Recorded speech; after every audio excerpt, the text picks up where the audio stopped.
Hey everyone friends, today I'll show you how to recover an old eFootball account that wasn't linked to a Konami ID.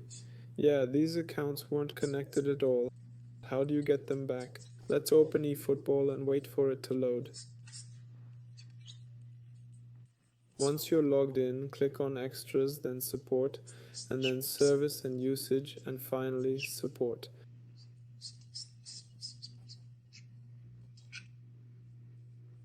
Now scroll down. Click I can't restore my account through data transfer.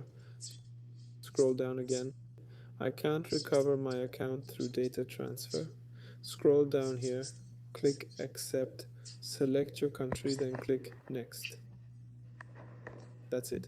Next, fill out your user ID, version, email address, confirm it, and the nickname you used. That's it.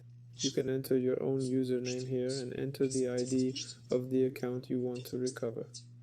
That's it. Then provide the account information you want to recover, like the base team and team name. That's it.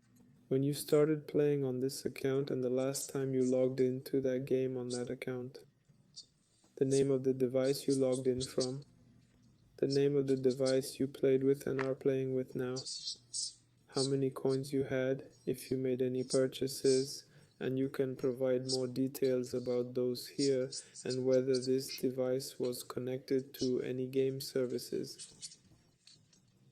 After clicking the next button, you'll be contacted via the email address you provided above. So that's everything. This was Valer. See you all later.